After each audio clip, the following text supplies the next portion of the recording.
Hoy millones de personas escriben todos los días sin cuestionarlo. Correos, mensajes, trabajos, códigos, tareas. Nuestros dedos se mueven casi por instinto sobre un teclado que conocemos hoy de memoria. Me refiero al teclado Quentin. ¿Pero alguna vez te has preguntado por qué el teclado es así? ¿Por qué no está en orden alfabético? ¿Y por qué un diseño creado hace más de 150 años sigue dominando el mundo digital? Para entenderlo, debemos viajar al siglo XIX, a una época sin computadoras, sin internet y sin pantallas. Hoy te traigo la historia del teclado Quentin, el diseño que conquistó el mundo. Para citar correctamente esta historia, debemos retroceder en el tiempo, justamente a Estados Unidos de la década de 1860. En ese tiempo, escribir era un proceso lento. Todo se hacía a mano hasta que un inventor llamado Christopher Lenton Choles comenzó a trabajar en una máquina que revolucionaría todo. Me refiero a la máquina de escribir. Choles, junto con otros colaboradores, buscaba una forma de mecanizar la escritura. Sin embargo, las primeras máquinas tenían un gran problema. Cuando el mecanógrafo escribía demasiado rápido, las barras metálicas que golpeaban el papel se atascaban entre sí.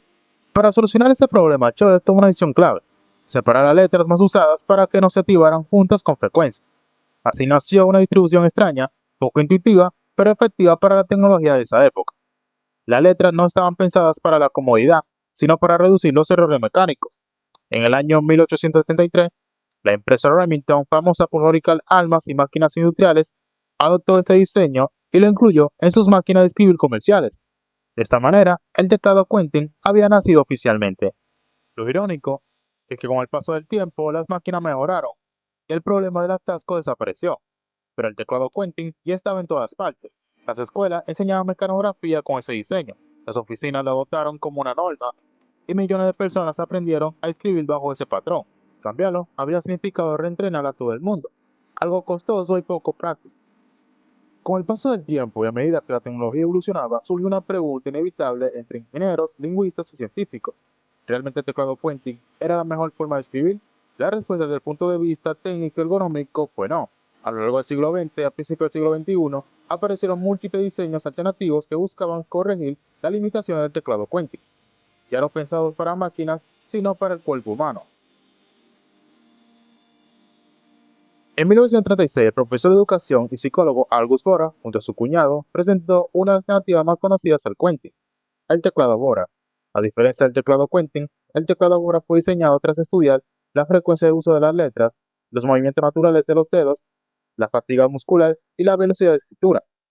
El resultado fue un diseño donde las letras más usadas del idioma inglés se concentraban en la fila central, permitiendo escribir la mayoría de las palabras sin mover excesivamente los dedos. En la práctica, el teclado ahora reduce el movimiento de los dedos hasta un 60%, disminuye la fatiga y el riesgo de lesiones. También permite mayor velocidad y precisión. Desde el punto de vista ergonómico, es claramente superior al Quentin. Sin embargo, nunca logró desplazarlo debido a la enorme base de usuarios ya entrenados. A finales del siglo XIX y a principios del siglo XX, en Europa el teclado Quentin fue adaptado a otros idiomas, dando lugar a variantes como el teclado Certi, utilizado principalmente en Francia y Bélgica, y el teclado QWERTY, común en Alemania, Austria y Europa Central. Estos teclados no fueron creados por una sola persona, sino que surgieron como adaptaciones regionales, ajustando la posición de la letra según el idioma. Aunque no son necesariamente más ergonómicos que Quentin, sí demuestran que el diseño del teclado nunca fue universal, sino cultural y lingüístico. En el año 2006, el programador israelí Shai Coleman presentó el teclado Coleman, una alternativa moderna que buscaba un equilibrio entre la ergonomía y la facilidad de aprendizaje. Coleman mejora significativamente la eficiencia del teclado Quentin, pero mantiene muchas teclas en posiciones similares para que el usuario no tenga que volver a aprender desde cero.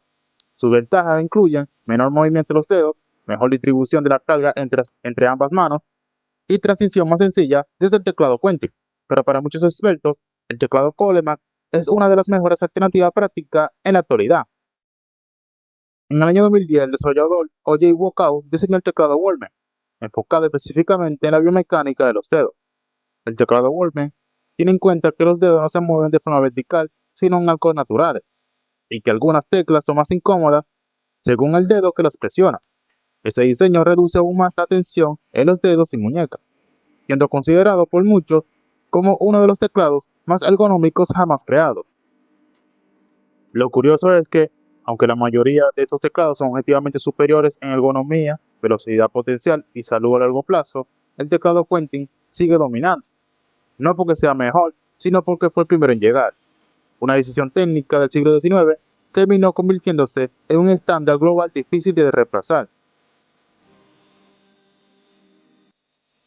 Cuando las máquinas de escribir comenzaron a desaparecer de oficinas y redacciones, muchos pensaron que el teclado Quentin desaparecería con ella.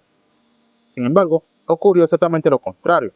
El teclado no solamente sobrevivió al cambio tecnológico, sino que logró algo extraordinario. Logró adaptarse sin transformarse. A comienzos del siglo XX, las máquinas de escribir mecánicas dieron un paso a máquinas eléctricas. Empresas como IBM incorporaron motores eléctricos que asistían el movimiento de las teclas, reduciendo el esfuerzo físico y eliminando gran parte de los atascos. Desde el punto de vista técnico, el problema original que dio origen al teclado Quentin ya estaba resuelto, pero el diseño permaneció intacto. Y te preguntarás por qué. La respuesta a esa pregunta es porque millones de personas ya habían sido entrenadas bajo ese patrón. Cambiarlo habría significado romper con décadas de aprendizaje acumulado. En la década de 1960, con la llegada de las primeras computadoras, el teclado encontró un nuevo propósito. Ya no servía solamente para golpear papel, sino para introducir datos en sistemas electrónicos. Los ingenieros optaron por reutilizar lo que ya funcionaba. El teclado Quentin se convirtió en un puente natural entre el ser humano y la máquina. Aquí ocurrió algo importante. El teclado dejó de ser un componente mecánico y se transformó en una interfaz cognitiva. Durante los años 70 y 80, con la expansión de las computadoras personales, el teclado Quentin se volvió omnipresente.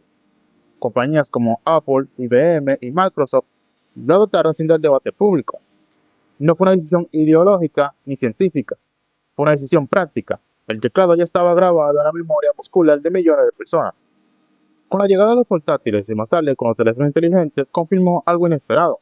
Incluso, sin teclas físicas, seguimos escribiendo como una máquina del siglo XIX. Los teclados virtuales se volvieron una réplica del teclado Quentin casi sin modificaciones. La tecnología cambió, pero el patrón mental permaneció intacto.